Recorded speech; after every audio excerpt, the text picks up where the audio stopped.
Hi, everybody. My friend Kay posted something on Facebook that caught my attention.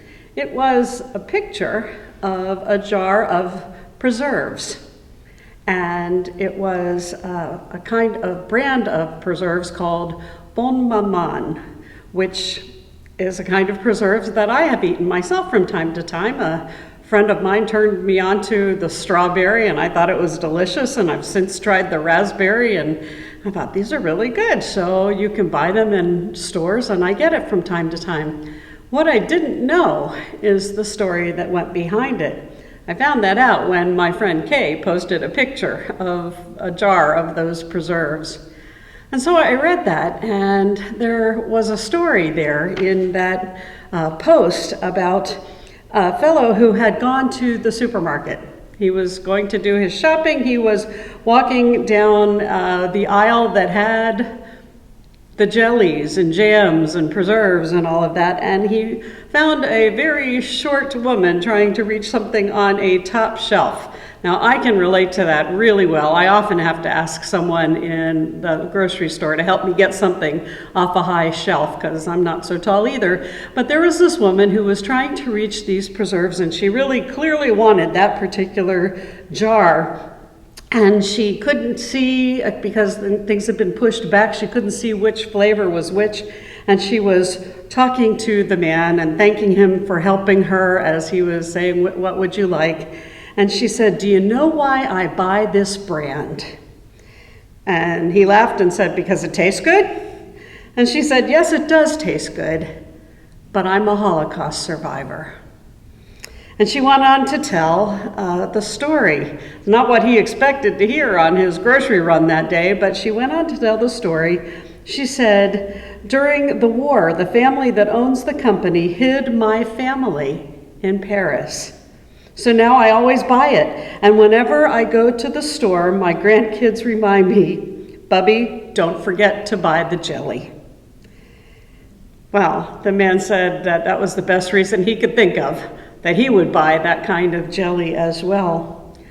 Someone heard that story and went to check and see if it was really true, and found that the Andros company, the folks that make the Bon Maman kind of preserves, come from a little town, a little village, where they hid and saved Jewish families in World War II.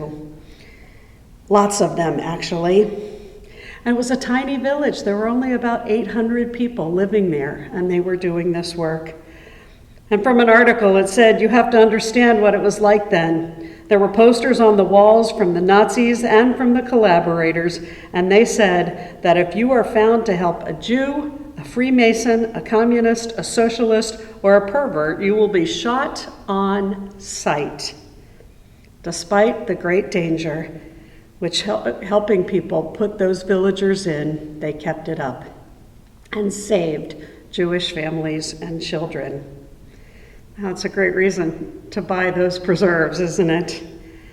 And so I was reminded, we've been reading in John chapter 14 and chapter 15 these days, and in chapter 15 it says this is my commandment, that you love one another as I have loved you. No one has greater love than this, to lay down one's life for one's friends. You are my friends if you do what I command you." Now, those people who were fleeing for their safety were not necessarily people that you would have thought of as friends, people you have dinner with and call on the phone and talk to and all of that. But they were neighbors in the biblical sense, in that there were people who needed help. And God had put it on the heart of the people in this community to help. And they did that. And now they make preserves. Wonderful preserves. I've had them myself. They're delicious.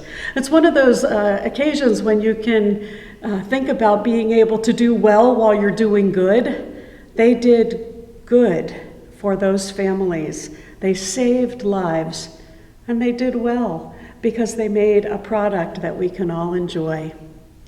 So I don't know what it is that God has called you to do. I don't know if you make jelly. I don't know exactly what your work might be, but whatever it is there a way that you can be life-giving as you go about your business? whether you're a student or a worker or a retired person or a homemaker.